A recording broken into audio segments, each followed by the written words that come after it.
പുരോഗമന കലാസാഹിത്യ സംഘം സംസ്ഥാന സമ്മേളനത്തോടനുബന്ധിച്ച് കണ്ണൂർ ക്യൂബ് ഫിലിം സൊസൈറ്റിയും പുകാസയും സംയുക്തമായി അന്താരാഷ്ട്ര ചലച്ചിത്രോത്സവം സംഘടിപ്പിക്കുമെന്ന് സംഘാടകർ വാർത്താ സമ്മേളനത്തിൽ അറിയിച്ചു. ജൂലൈ 26, 27, 28 തീയതികളിൽ കണ്ണൂർ കേരള ബാങ്ക് ഹാളിലാണ് പ്രദർശനങ്ങൾ. 26-ന് വെള്ളിയാഴ്ച ചലച്ചിത്ര നിരൂപക ഡോക്ടർ അനു പാപ്പച്ചൻ ഉദ്ഘാടനം ചെയ്യും. ഭാഗമായിട്ട് പ്രവർത്തിക്കുന്ന ക്യൂബ് ഫിലിം സൊസൈറ്റി കണ്ണൂരിൽ 28 വർഷമായിട്ട് പ്രവർത്തിക്കുകയാണ്.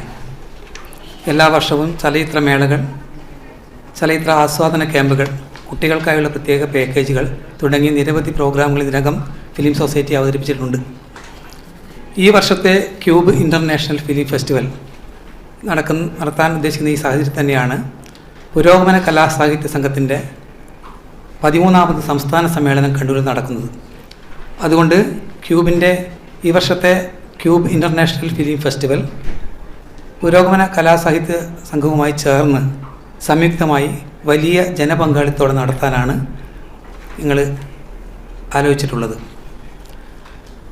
പുരോഗമന കലാസാഹിത്യ സംഘം കൂടി ചേരുന്നു എന്നതുകൊണ്ട് തന്നെ വളരെ ശ്രദ്ധേയമായിട്ടാണ്, വളരെ ശ്രദ്ധയോടുകൂടിയാണ് ഈ സിനിമകളൊക്കെ സെലക്ട് ചെയ്തിട്ടുള്ളത്.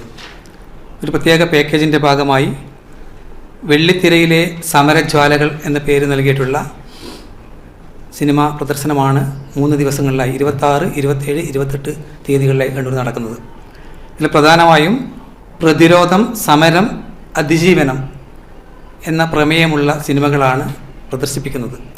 വെള്ളിത്തിരയിലെ സമരജ്വാലകൾ എന്ന് പേരിട്ട ഫെസ്റ്റിവൽ പ്രതിരോധം, സമരം, അതിജീവനം എന്നിവ പ്രമേയമാക്കിയുള്ള ചിത്രങ്ങളാണ് പ്രദർശിപ്പിക്കുക. ഗോവ, തിരുവനന്തപുരം ചലച്ചിത്രമേളകളിൽ പ്രേക്ഷക പ്രശംസ പിടിച്ചുപറ്റിയ ചലച്ചിത്രങ്ങൾ മലയാളം സബ് ടൈറ്റിലിലൂടെ പ്രദർശിപ്പിക്കും. 27 വൈകുന്നേരം 5 മണിക്ക് ഓപ്പൺ ഫോറത്തിൽ ചലച്ചിത്ര നിരൂപകൻ VK ജോസഫ് ഉദ്ഘാടനം ചെയ്യും. EM Ashraf, Sherif Isa, doctor Jinesh Kumar Eramam, Prakash Vadikkal, Nishaka C Chalil തുടങ്ങിയ പ്രമുഖ ചലച്ചിത്ര സംവിധായകരും നിരൂപകരും സംസാരിക്കും. 28-ന് വൈകുന്നേരം 4 മണിക്ക് നടക്കുന്ന സമാപന സമ്മേളനം ചലച്ചിത്ര സംവിധായകൻ T ദീപേഷ്, നിരൂപകൻ P പ്രേമചന്ദ്രൻ എന്നിവർ പങ്കെടുക്കും. 27, 28 തീയതികളിൽ രാവിലെ കൃത്യം 9:30-ന് ചലച്ചിത്ര പ്രദർശനം ആരംഭിക്കും. പ്രദർശനത്തിനുള്ള പ്രവേശനം സൗജന്യമായിരിക്കും. വാർത്താ സമ്മേളനത്തിൽ സംഘാടക സമിതി chairman KV Prashanth Kumar, festival director P Premachandran, general convener Raghunathan KP തുടങ്ങിയവരും പങ്കെടുത്തു.